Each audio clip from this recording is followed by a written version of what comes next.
Welcome to Module 8, dedicated to Geographical Indications.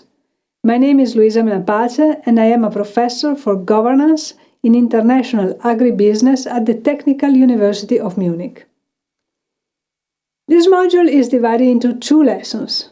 In the first lesson, we are going to talk about the concept of geographical indications, GI for short, their relevance in the EU market, and the key facts related to the system of GI protection used in the EU for food and agricultural products. In the second lesson, we will discuss a model that shows how GI certification can improve market efficiency. After completing this lesson, you will be able to explain the notion of geographic indication, explain the key facts regarding the importance of GI in the EU market, and explain key facts regarding the EU system of protection for GI and their economic implications. GI are a form of intellectual property rights, just like trademarks or patents. They were recognized internationally as a form of property rights in the TRIPS agreement of the World Trade Organization in 1994. The TRIPS agreement, the agreement on trade-related aspects of intellectual property rights, set down minimum standards for intellectual property protection in international markets.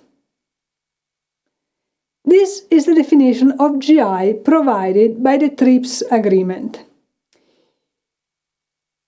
In their very essence, GI are indications, primarily geographical names, that identify a good as originating from a given area where the quality or reputation of the good is essentially attributable to its geographical origin.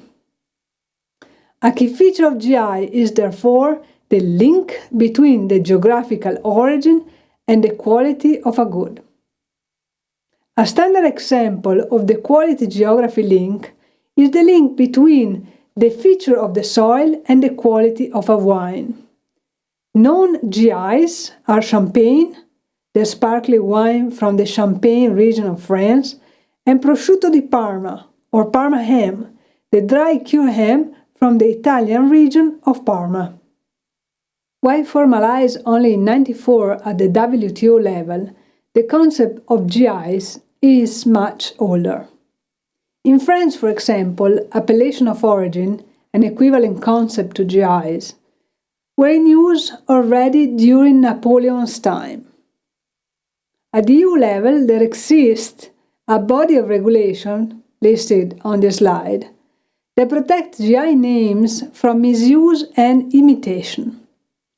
This regulation covers different product categories: agricultural products and foodstuffs, wines, spirits, and aromatized wines.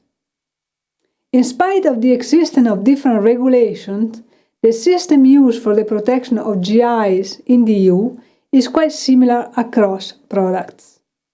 In what follows, I will focus on the system used for agricultural products and foodstuff.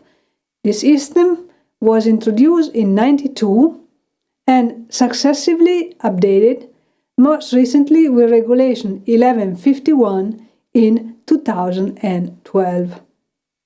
The GI system for agricultural products and foodstuffs distinguishes two types of GIs: protected designation of origins, or PDOs, or protective geographical indications, or PGI.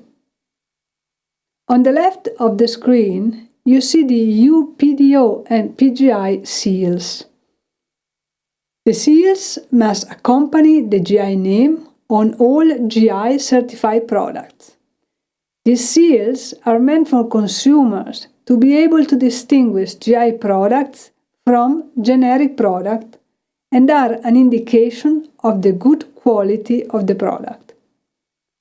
The main distinction between the two types of GIs is the nature of the quality geography link, which is stronger for PDOs than for PGIs. In particular, in the case of PGI, the good reputation of a given area for the production of certain product might be sufficient to obtain GI protection. Here's an example.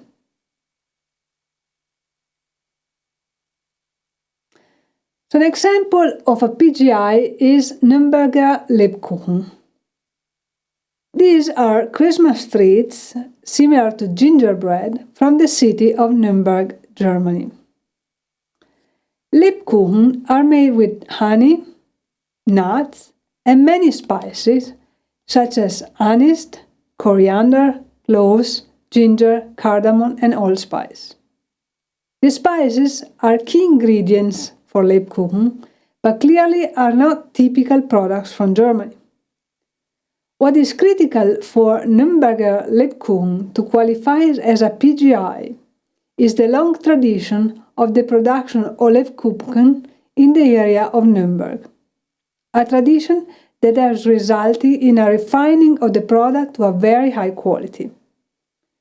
Testimony of this long tradition can be found in illustration of the art of Lebkuchen making as early as in the 16th century. Here is an example of such an illustration.